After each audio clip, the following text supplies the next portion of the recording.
السلام علیکم میرے لوگ میں ایک بار دوبارہ خوش آمدید.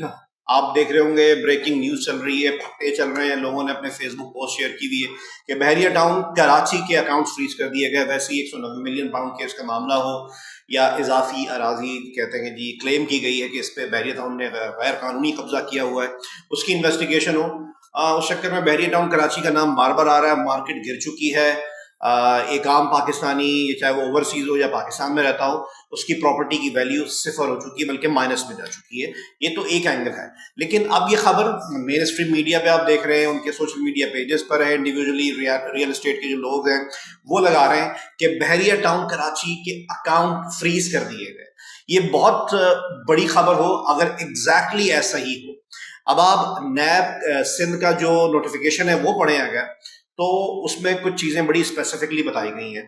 اس کا ایک اینگل تو یہ ہے کہ اس میں مینشن کیا گیا ہے کہ ریفرنس نمبر اس میں ایک تو مینشن کیا گیا ہے، اور اس میں بتایا گیا ہے کہ یہ جو نوٹیفیکیشن ہے it's state versus Malik Riaz Hussain and others میں نام کس کس کے آ رہے ہیں؟ ملک ریاض حسین ایک تو مین، دوسرا ان کے صاحبزادے احمد علی ریاض، زین ملک جو ملک ریاض حسین صاحب کے داماد ہیں. اور 2020 میں بھی زین ملک کا نام آپ کو یاد ہوگا آیا تھا، خبروں میں کافی بریکنگ نیوز چل رہی تھی. اسلام آباد میں احتساب عدالت کے کچھ ہیئرنگز تھیں، پلی بارگین کا کچھ معاملہ تھا، یہ ملک سے باہر تھے. عدالت کہہ رہی تھی کہ پیش ہوں، پلی بارگین انہوں نے کی ہے نہیں کی ہے، اس پہ راضی ہے نہیں ہے، وہ خود پیش ہو کر بتائیں. اس کے علاوہ ایک اور نام شاہد قریشی جو بار بار ہم سنتے ہیں، بحریہ ٹاؤن کراچی کا ایک بہت بڑا نام ہے، بحریہ ٹاؤن کا بہت بڑا نام ہے، کنٹری ہیڈ ہے. ان کا نام ہے نیب سندھ کے اس نوٹیفیکیشن میں. اور فیصل سرور قریشی ہیں، اور فیصل سرور قریشی کے علاوہ محمد اویس ہیں.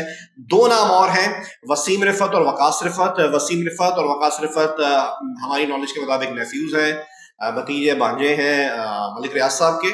وسیم رفعت 2020 کی ایک پروفائل کے مطابق یہ ہیں جی ایم آپریشنز بحریہ انکلیو اسلام آباد، اور 2020 کی ایک پوسٹ کے مطابق وقاص رفعت صاحب جن کا نیب سندھ کے اس نوٹیفیکیشن میں جو بحریہ ٹاؤن کراچی سے متعلق ہے ان کا نام بھی ہے وقاص رفعت صاحب کی جو پوسٹ ہے director of sales and marketing Bahria Town. تو اب ان لوگوں کے اسپیسیفکلی نام ہے کہ نوٹیفیکیشن ان کے لیے ہے. ہمارے یہاں یہ ایک عادت سے بن چکی ہے، تھرتھلی مچا دی جاتی ہے، پھٹے چلا دیے جاتے ہیں کہ بحریہ ٹاؤن کراچی کے اکاؤنٹ فریز کر دیے گئے. ڈیٹیل میں جانے کی زحمت کوئی بھی نہیں کرتا. تو اگر یہ دیکھا جائے جو 10,000 کے قریب، 10,000 سے زائد جو پلاٹس ہیں، کمرشل پلاٹس بحریہ ٹاؤن کراچی کے، یہ وہ پلاٹس ہیں جو ان افراد کے نام ہیں. اب ازیوم ظاہر بات ہے، ہم سنتے رہتے ہیں بحریہ ٹاؤن کی مارکیٹ کو جو جانتے ہیں کہ یہ اوپن پلاٹس ہوں گے. یہ ابھی تک عوام کے لیے، یعنی کہ عام صارف کے لیے، ایک عام کسٹمر کے لیے بھی اوپن نہیں کیے گئے تھے، آفر نہیں کی گئی تھی. یہ پلاٹس ابھی تک ان 7-8 لوگوں کے نام جن کے نام مینشن ہیں اس نیب کے ریفرنس، نیب کے نوٹیفیکیشن میں، یہ ان کی ملکیت ہے جو ہم ایک عام ایک لینگویج میں سمجھ سکتے ہیں. تو ایسا نہیں ہے کہ آپ کا اگر کوئی کمرشل ریزیڈینشیل پلاٹ والا تو بالکل پریشان نہ ہو. پریشانی کا بھی ایک اینگل ہے، وہ میں بتاتا ہوں آپ کو. کمرشل ریزیڈینشیل والے تو بالکل پریشان نہ ہو، اور کمرشل والے بھی پریشان نہ ہو، کیونکہ کمرشل پلاٹ بالکل بھی کسی ایسے شخص کا نہیں ہے جو overseas Pakistani, America, Canada, you کے میں بیٹھا ہے، وہ بالکل پریشان نہ ہو. ان کے پلاٹس نہیں ہیں یہ. باقی ملک کے کسی کونے میں بیٹھے ہوئے ان لوگوں کے پلاٹس نہیں ہیں. جو بک چکے ہیں وہ پلاٹ نہیں ہیں. بحریہ ٹاؤن مبینہ طور پر جو مزید کمرشل پلاٹس کی آفر کرنے جا رہا تھا، یہ وہ پلاٹس ہیں. ان کی میجرمنٹ اور اس کے جو ڈائمنشنز ہیں، اور ملی ڈیولپمنٹ اتھارٹی نے جن کو کیٹیگرائز کیا ہے مختلف سٹائل سے، ان کے رقبے کے حساب سے، ڈائمنشن کے حساب سے وہ مینشن کیا گیا ہے. اور جو اس میں پریسنگز لکھے ہوئے ہیں وہ بحریہ ٹاؤن کراچی انہوں نے دیکھا ہے، وزٹ کیا، ان کو اندازہ ہے کہ وہ پریسنگز ہیں جہاں پر کچھ لینڈ ایسا بچا ہوا تھا جو ابھی تک آفر نہیں کیا گیا تھا اوپن مارکیٹ کے لیے کہ جی آپ آئیں اور اس میں انویسٹمنٹ کریں. تو یہ تو وہ اینگل ہو گیا کہ بحریہ ٹاؤن کراچی کے اکاؤنٹس فریز کر دیے گئے، آپ کی پراپرٹی کو کچھ نہیں ہوا. ہاں وہی ہوا ہے جو پچھلے سال 1.5 سال سے چل رہا ہے.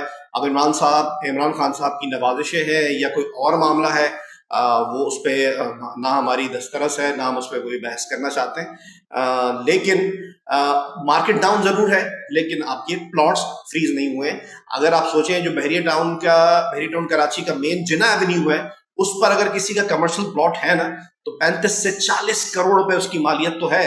تو اگر ایسا ہوتا تو یہ تو بہت بڑا ظلم ہو جاتا. ڈیفینیٹلی ادارہ اپنا کام کر رہا ہے، انویسٹیگیشن کر رہا ہے مبینہ کرپشن کی. اگر بری و ذمہ ہوں گے تو اچھی بات ہے، نہیں ہوں گے تو جرمانہ یا جو بھی معاملہ ہوگا وہ سامنے آ جائے گا.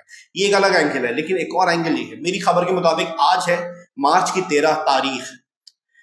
پچھلے 10 سالوں کے ریکارڈ میں بحریہ ٹاؤن کراچی میں امپلائیز کی تنخواہ لیٹ نہیں ہوئی ہے. اتنی لیٹ تو بالکل بھی نہیں ہوئی ہے. پچھلے 10 سال میں غالباً ایک دفعہ ایسا ہوا ہے کہ 15 تاریخ کو سیلری آئی تھی بحریہ ٹاؤن کراچی کے امپلائیز کی. کہتے ہیں نچلے اسٹاف کی آ گئی ہے، لیکن جو اوپری اسٹاف ہے، جو مڈل اسٹاف ہے، اس کی بھی تک تنخواہ نہیں آئی ہے. یہ ہماری اطلاعات ہیں. اور اب کب آئے گی یہ بھی نہیں بتایا گیا ہے. اس سے پریشانی ڈیفینیٹلی ریزیڈنٹ تک تو بات نہیں پہنچ پاتی. امپلائیز میں بحریہ ٹاؤن کراچی کے یہ پریشانی ضرور ہے. اور ظاہر بات ہے اپنے سینئرز کی جب شکل دیکھ رہے ہوں گے ان کے چہرے پر بھی پریشانی ہوگی، تو یہ پریشانی ملٹیپلائی ہوتی ہے. یہ وہی ہمارے بحریہ ٹاؤن کراچی کے امپلائیز ہیں جو چوکیداری کے معاملات ہیں، جو مینٹیننس آفس میں ہوتے ہیں، جو ہیڈ آفس میں ہوتے ہیں، جو پودوں کو پانی دے رہے ہوتے ہیں، جو باقی اسٹاف ہوتا ہے، وہ ان سب کے کانوں تک یہ خبریں جاری ہوں گی اور وہ ماحول کو دیکھ رہے ہوں گے. ایک اور خبر آج کی بہت امپورٹنٹ خبر ہے کہ بحریہ ٹاؤن کراچی کے امپلائیز کو میسیجز گئے ہیں کہ جو بحریہ ٹاؤن کراچی کے فیول اسٹیشنز ہیں ان کے اپنے پروازز کے لیے، اپنے امپلائیز کے لیے، ان کے جنریٹرز جہاں کے لیے فیول جہاں سے جاتا ہے وہ ڈرائی ہیں یا وہاں پہ اب سپلائی نہیں دی جائے گی. یہ بہت الارمنگ سچویشن ہے. اس سے کیا بہت ہی چھوٹا فرق، کیا بحریہ ٹاؤن میں جو گرینری ہے اتنی، وہاں پہ پانی دینے کے لیے روزانہ گاڑیاں موو کرتی ہیں، سیکیورٹی کے معاملات ہیں، پیٹرولنگ کے ہیں، کیا وہ آج کے بعد متاثر ہونے جا رہی ہے؟ یہ ہم واضح طور پر نہیں کہہ سکتے، لیکن یہ ہماری خبر پکی ہے کہ وہاں سے روزانہ کا 30 to 35,000 لیٹر پیٹرول کی کنزپشن ہے، وہاں سے روزانہ نکلتا ہے. اور ظاہر بات ہے یوز ہے بحریہ میں، اور جنریٹرز ہیں، ان کے اپنے اسٹاف کی گاڑیاں ہیں، ان کے اپنے امپلائیز کی گاڑیاں ہیں جو آن فیلڈ کام کر رہے ہیں یا ان کے پرسنل یوز کے لیے جو گاڑیاں دی ہوئی ہیں. تو اتنی بڑی تعداد میں ایسا ایک دم روک لگ جانا، یہ کیپ لگ جانا، یہ ایک الارمنگ سچویشن ہے. اب آنے والے دنوں میں بحریہ ٹاؤن کے لیے کیا کچھ ہونے جا رہا ہے یہ بھی قابل ذکر چیز ہے. اطلاعات یہ ہیں کہ کچھ ریل اسٹیٹ کے دوست ہمارے بتاتے ہیں کہ بحریہ ٹاؤن دبئی جس کا سافٹ لانچ یا پراپر لانچ ہو چکا ہے، اب اس میں باقاعدہ کیمپین چلائی جائے گی عید کے بعد کہ جی ہاں جی بکنگ کریں، انویسٹ کریں. جہاں انڈینز ہوں گے یا باقی لوگ ہوں گے یا رشیا سے کوئی ہوگا یا دبئی کے اپنے لوگ ہوں گے، اب مجھے نہیں پتا اس کا بیسک کرائٹیریا کیا ہے، وہاں پاکستانی بھی ہوں گے. تو اس خبر کا فائدہ میرے خیال سے بحریہ ٹاؤن دبئی کے بکنگ پروسیس میں بحریہ ٹاؤن کو ہی ہوگا. اور اب ہونا چاہیے نہیں ہونا چاہیے الگ بحث ہے، لیکن فی الحال اس طرح کی خبر جو انکمپلیٹ چلا دی جاتی ہے بریکنگ 30-35 سیکنڈ کی، اس میں لوگوں کو کلیئر نہیں ہوتا. تو ہماری کوشش یہ تھی کہ ہم تک جو انفارمیشن آئی ہم وہ آپ تک پہنچا کر آپ کے ذہنوں کو کلیئر کریں کہ ایک عام کسٹمر کے لیے جس کا سٹیک ہے بحریہ میں، اس کو اسپیسیفکلی اس خبر سے پریشانی ہونا چاہیے کہ اس کا کوئی پلاٹ فریز نہیں ہوا ہے. ہاں باقی معاملات چل رہے ہیں، دیکھتے ہیں آنے والے دنوں میں وہ کس طرح کلیئر ہوتے ہیں. امید ہماری یہ ہے کہ اس طرح کلیئر ہوں کہ جو اینڈ یوزر ہے، جو وہاں انویسٹ کر چکا ہے، وہ وہاں پہ رہ رہا ہے، اس کا نہ لائف اسٹائل متاثر ہو، نہ اس کی سیکیورٹی متاثر ہو، نہ اس کی پراپرٹی کی ویلیو متاثر ہو. تو لیٹس سی، اللہ بہتر کرے. Thank you.